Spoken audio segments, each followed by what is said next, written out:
This is the Bluetti AC70 portable power station. It's almost out of juice. Let's get it charged up.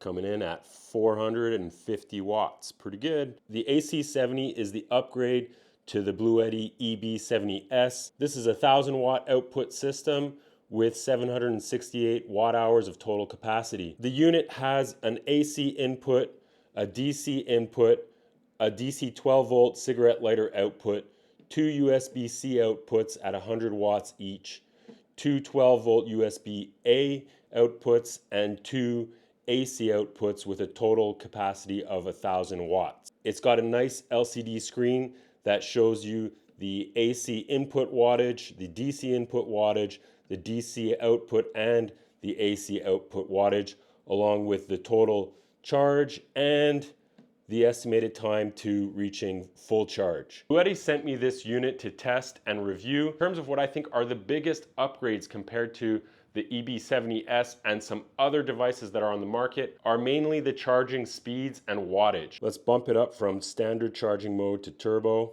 and you see the wattage now from the grid is coming in at over 900 watts. With less than an hour to go to full charge, I can also bump that down to silent mode for charging. We're down to 284 watts with just under 2.5 hours to go before full charge. It has that turbo charging that goes over 900 watts, the standard mode at just under 500 watts, and the silent mode at just under 300 watts. A lot of units charge baseline at 200 watts. The EB70S was a 200 watt charging unit. On top of that, you have up to 500 watts charging from the DC input. So if you have enough solar panels that you can get 500 watts out of that, you're gonna be charging the unit in under 2 hours, which is pretty impressive in my mind. On silent mode, we've got pretty much baseline noise levels, so just under 40 decibels.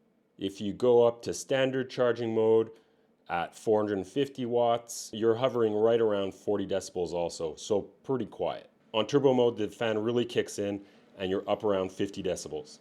But that charge time is pretty impressive at under an hour. The other feature that really stands out to me is moving away from having a separate AC adapter. It has a built-in charger with the fan built into the unit. All you have to do is bring that standard computer cable, and if you don't have that with you, the AC plugs for computers are pretty much ubiquitous. They're all over. You can find them for $10 on Amazon. So if you forget your cable somewhere and you just bring the unit and you want to charge, it's pretty likely that you'll be able to find that kind of cable and get the unit charged up again.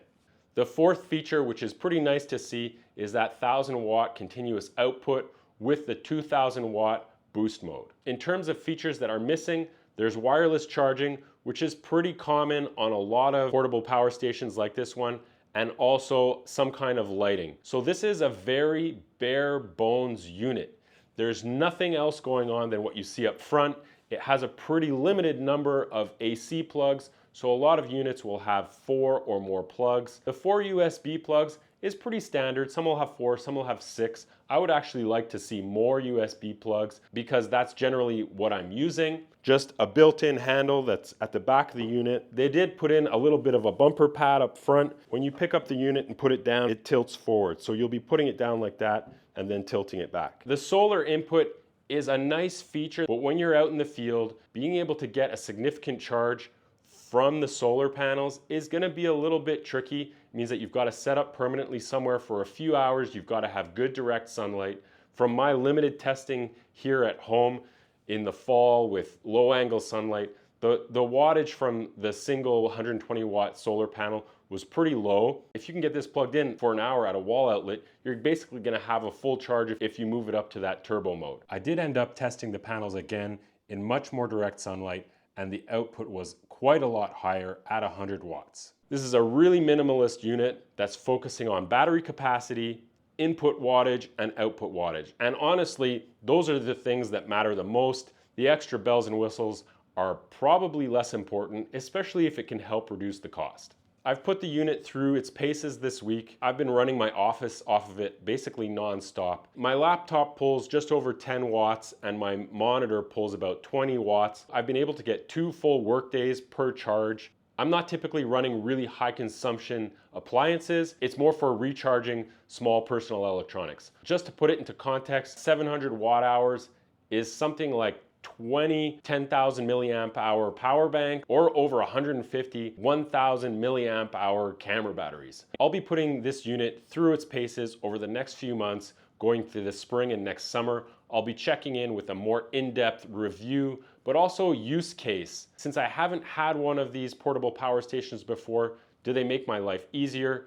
Is it worth the investment? Does the solar charging work? Is it worth the hassle of bringing that panel and trying to set it up to get, a few watts of extra power? These portable power stations are popping up everywhere. Is it something that you want to spend between $500 to $1,000 on? Will it make your outdoor trips better? These are all questions that I have, so hopefully I'll be able to answer them next year. Right now, the retail is planned at $600 US and $800 Canadian.